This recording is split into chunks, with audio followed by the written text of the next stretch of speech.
I saw myself as independent. I made it a part of who I was. I made it a part of what made me worthy and good and amazing and special and unique, when really it was a weakness, because it wasn't a healthy independence. It was hyper independence, and it was rooted in unresolved trauma.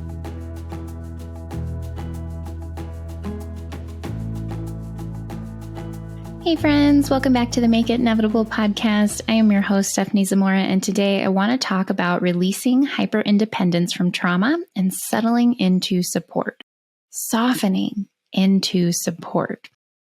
Hyperindependence is something that I can speak to from personal experience, especially the hyperindependence that comes from trauma in particular. For much of my life, I was extremely independent. I would really organize myself and my personality around that idea of being a strong, independent woman.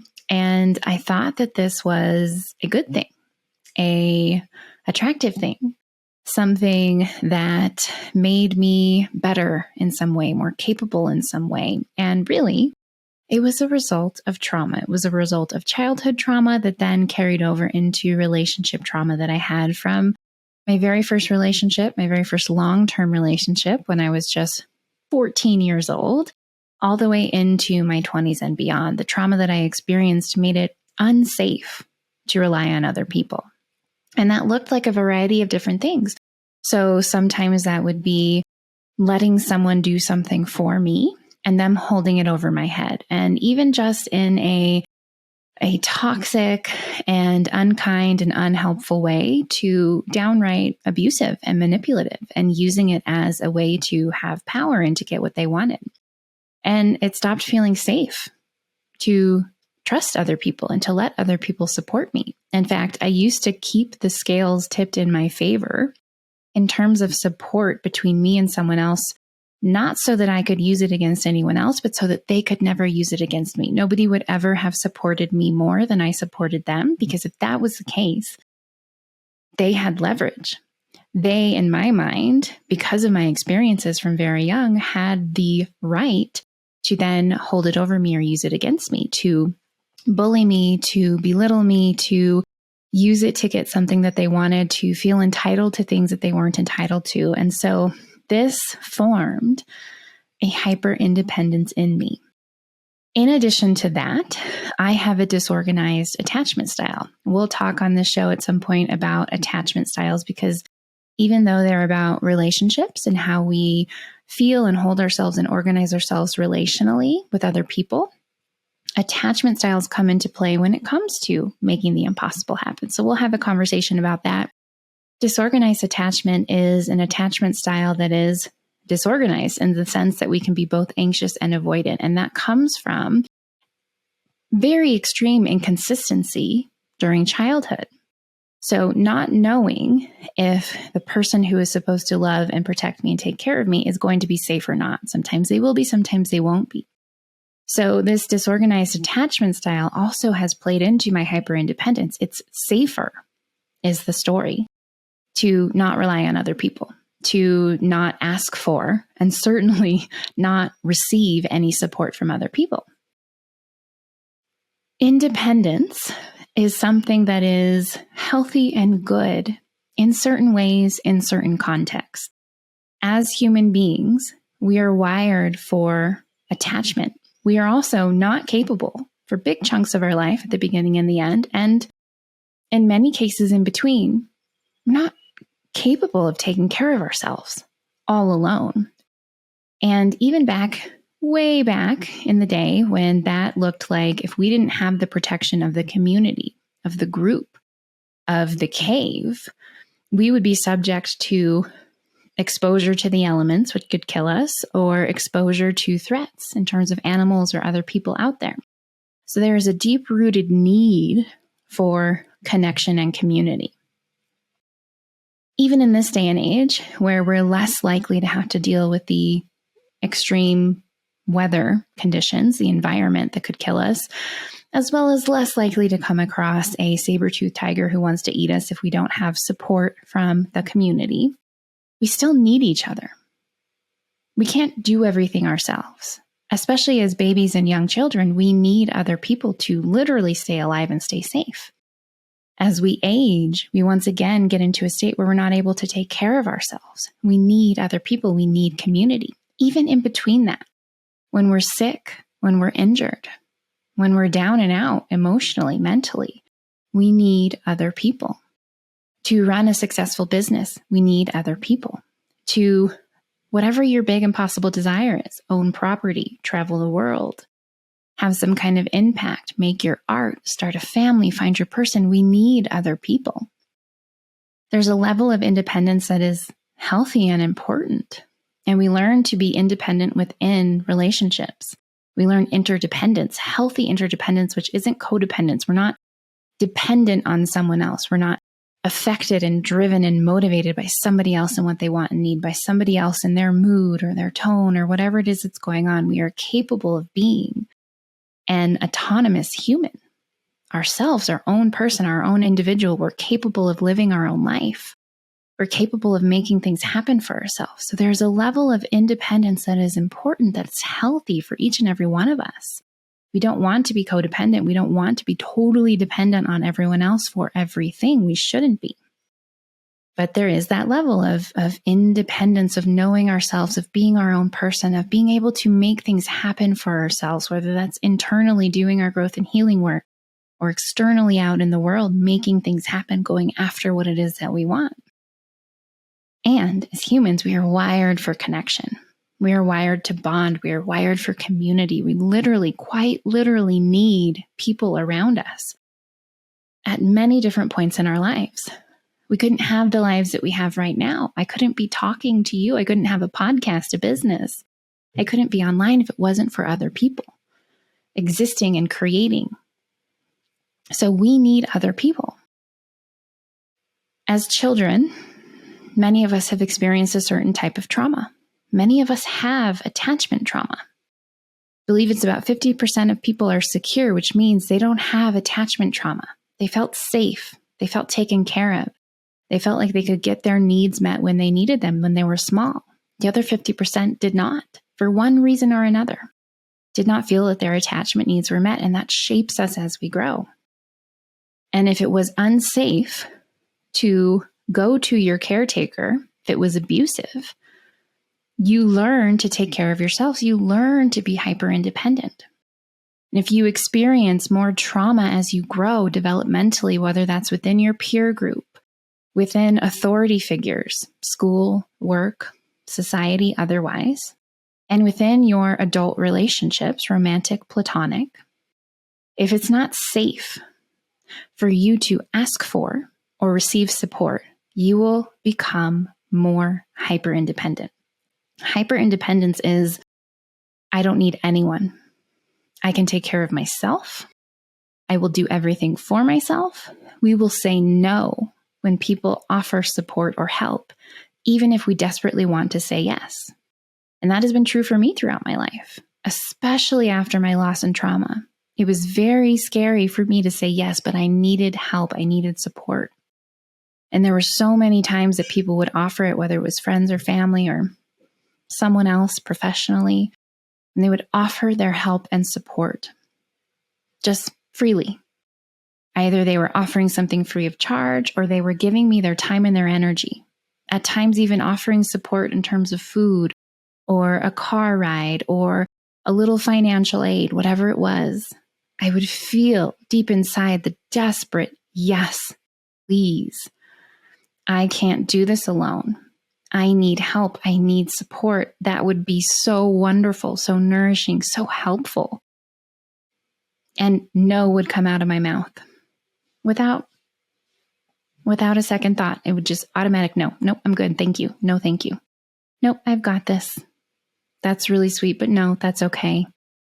And I would be so stubborn in my no, because there were people that really loved me, really cared about me, who could see through my hyper independence, who would ask if I was sure, who would try to wiggle around my no and give me that support anyways. And I would dig my heels in even deeper and say no. Not because I didn't need or want it, but because it didn't feel safe. And I started to develop this personality. I saw myself as independent. I made it a part of who I was. I made it a part of what made me worthy and good and amazing and special and unique, when really it was a weakness, because it wasn't a healthy independence. It was hyper independence, and it was rooted in unresolved trauma. And the more trauma that I experienced on top of that childhood trauma, on top of those early relational traumas, the more it locked in that hyper independence. So if you have hyper independence like that, there is a trauma somewhere. There is a belief, a story, an experience that says it is not safe to ask for or receive support. And if I do, if I am backed into a corner and I have to ask for and receive support, I will go above and beyond. I will go so far out of my way to make sure that the balance is tipped in my favor, to repay them, to do more for them. We can't just receive. We can't just accept. That is not a strength. That is a weakness, and it is rooted in trauma. It's a trauma response that has become a way of being. And again, discernment. There are areas where my independence is still very valuable, very healthy and good for me in my life and my business.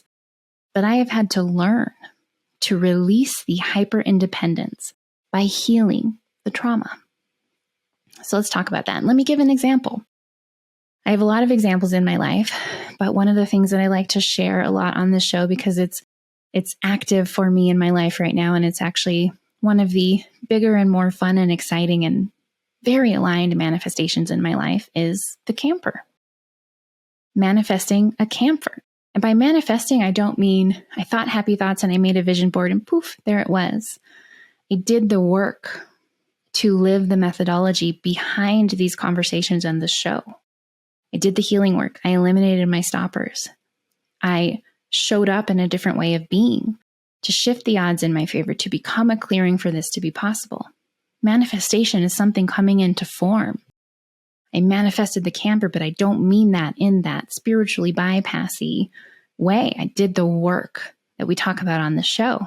If you're new to the show and you haven't listened to the earlier episodes, check the show notes. We'll link to, I believe it's episode 2, maybe 3, where I talk about the methodology in more detail so you can understand what that means, and then you can see it play out in all of our conversations here.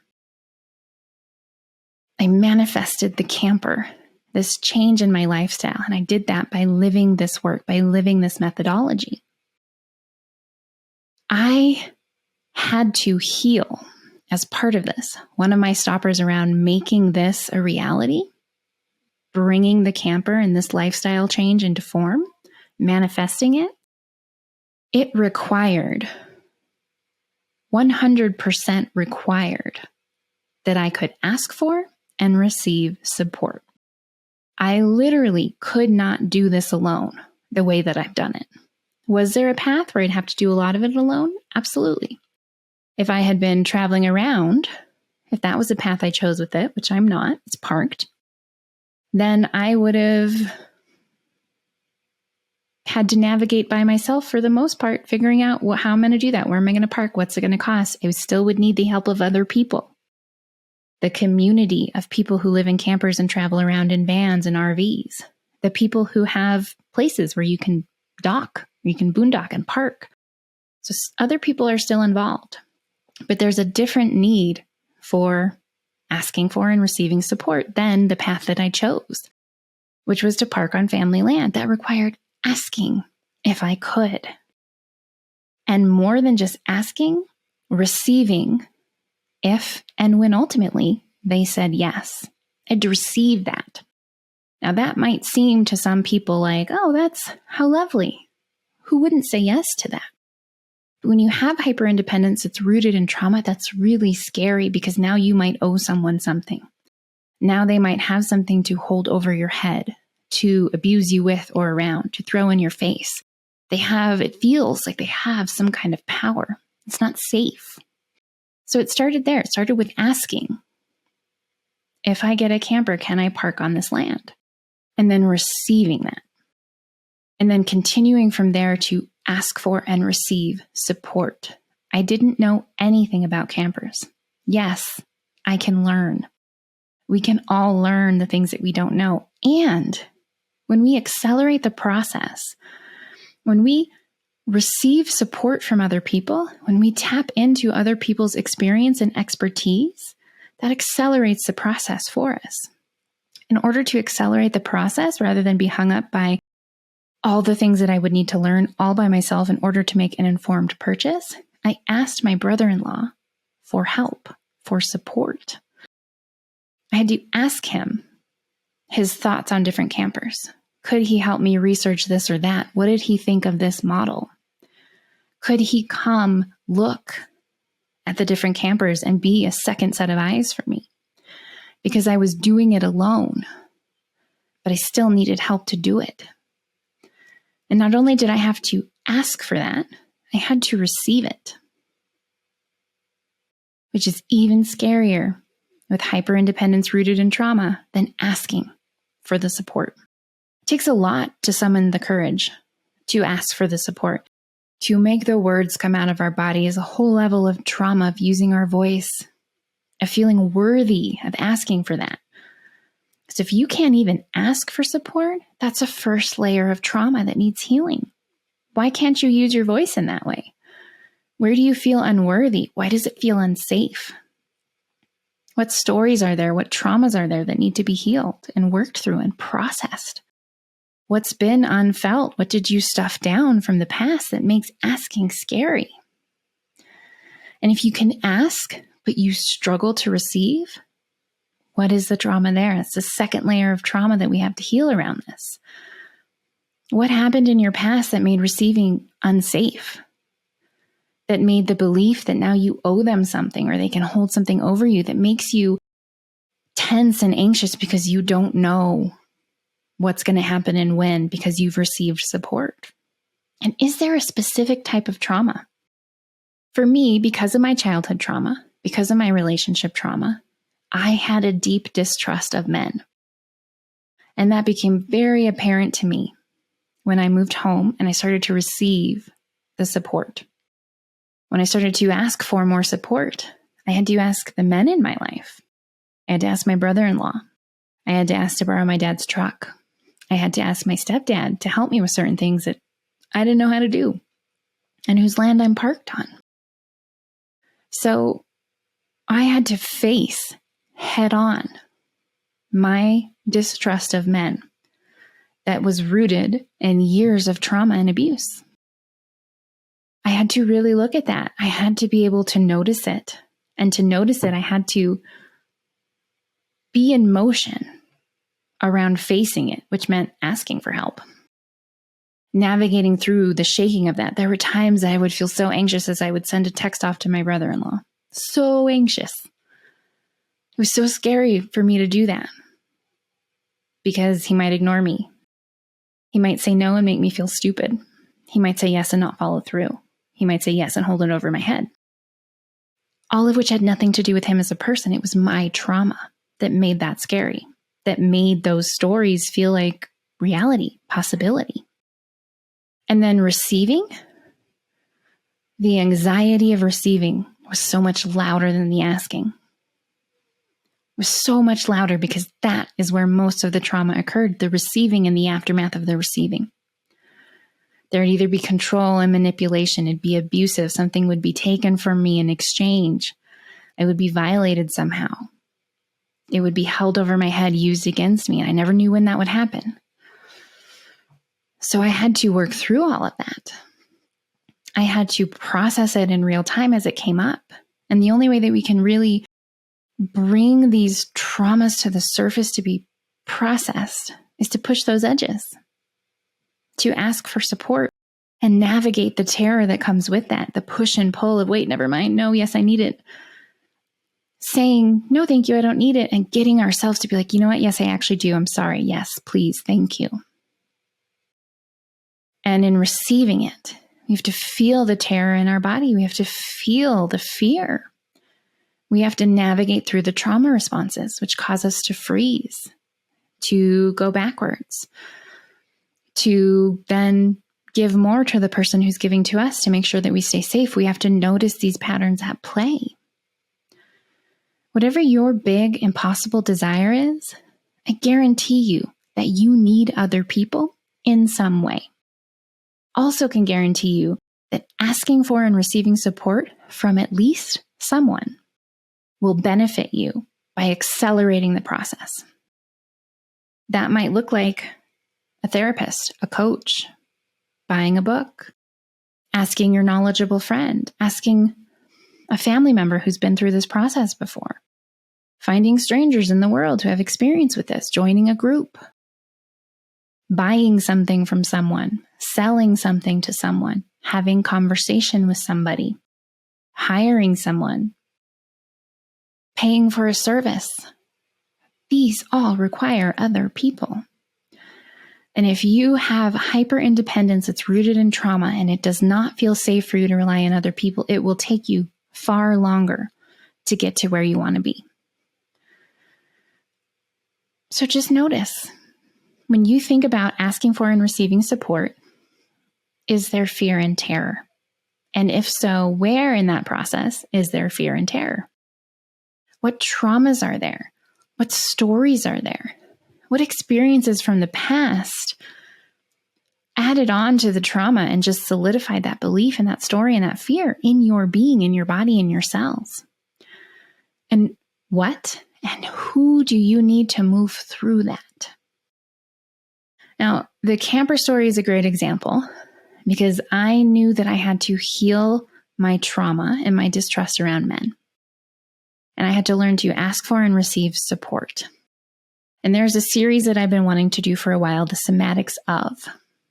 And the first one that I want to teach is the somatics of receiving, because this is something that I did, and this is something that you can do when it comes to softening into support, receiving support. After you muster up the courage and you work through the trauma around asking, you have to receive. And something that I started doing was, as I asked, and especially as I received, I embodied the somatics of receiving safely. If I feel safe, so if I'm receiving from a woman, if I'm receiving from someone who I've already deemed as safe, if I'm receiving from a source that isn't a threat to me. So for example, my trauma is relational when it comes to support. So I'll have that with men and women, but more so men, because most of the trauma was with men. I can ask for and receive support in my business and with my friends around certain things. So I could look to those situations where I already had a point of reference. But if you don't, think about a time when you feel soft and safe to receive. That might be something that you bought for yourself. Maybe you went and got your hair done. Maybe you went and bought a new pair of running shoes. Maybe you took yourself on a trip. Maybe you bought yourself equipment for your business. What was a time that you felt safe to receive? And what was the somatics of that, meaning relating to the body as distinct from the mind? What did your body do? It might be that you went out and you ordered your favorite meal at your favorite restaurant. You love those people. You know the food is going to be good. You know that if it's not, they'll make it over and they'll send it back to you. Either way, it's safe to receive. So when the waiter brings you your food, how do you feel? When you're feeling good, when you're feeling safe, when you're feeling receptive, there's a softness to your being, to your body, right? There's a sense of joy, anticipation. You're relaxed. You're breathing from your belly. You're not breathing tightly from your chest. You're focused on what you're receiving. You're experiencing it. You're not in your mind telling stories about it. Somatics of receiving. This worked wonders for me. So every time I would text my brother-in-law, when we went to pick up the camper in my dad's truck, when my stepdad was helping me fix a propane leak, I would feel the tension. And I would think to myself, what are the somatics of receiving? Soften. Soften into receiving support. Soften into that feeling of being held, of being nurtured, of being met, being cared for, of being safe. Drop your shoulders. Breathe through your belly. Soften your jaw. Smile. Enjoy the moment. Be present in the moment and what you're receiving. Somatics of receiving.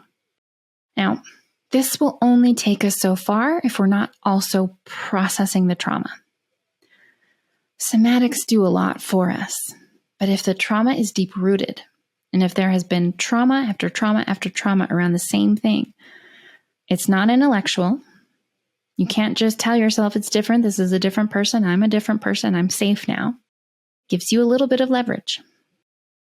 The somatics gives you a little more. It helps keep your body more grounded in the present moment, calmer, centered, open, receptive. But if you haven't healed the deeper traumas, it will be hard to hold that. You will freak out in the middle of receiving. You will go into your strategies for staying safe by giving more than you received. You have to heal the deeper traumas on a cellular level, which requires looking at them. In the meantime, though, the somatics of receiving, practice this anytime you receive anything. Soften your body. And think about times that you're open to something versus in resistance. There's an openness to your energy. It's a different energetics. It's a different way of embodying yourself, who you are each moment.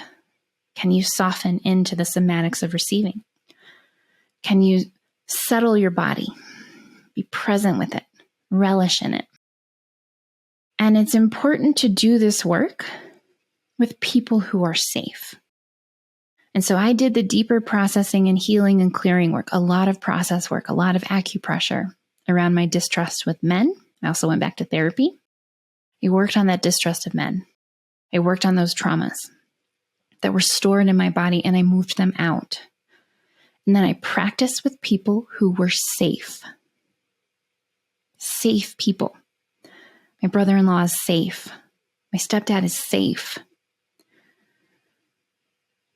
I practiced with safe people, and I started to learn the difference somatically, experientially, cellularly between safe people and unsafe people. So now I don't ask for or receive support from unsafe people because I can discern who that is. I do. Far more ease. I'm like a completely different person. I can ask for and receive support. I'm not afraid, not even with men. I have cleared that because I have healed that. And something that I said a lot last year was, I am a strong, independent woman. I don't want to have to be anymore.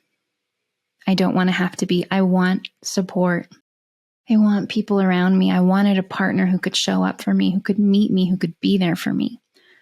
In order to have that, I had to heal this. I had to heal my hyper-independence and soften into support. And those were the pieces of doing that. Acknowledging that it was a thing, pushing my edges, and processing the traumas as they came up, expanding my window of tolerance for the discomfort of asking for and receiving support, asking for and receiving support from safe people and learning to discern the difference and trust myself to navigate that and trust other people to show up for me.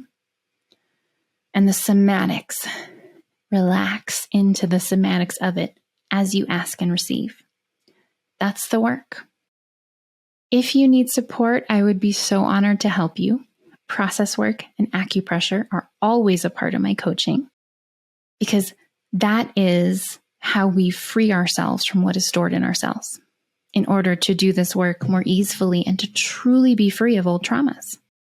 Check the show notes if you want to connect about any coaching, acupressure, or process work, and we will also link to other resources as well. I will be back soon in another episode.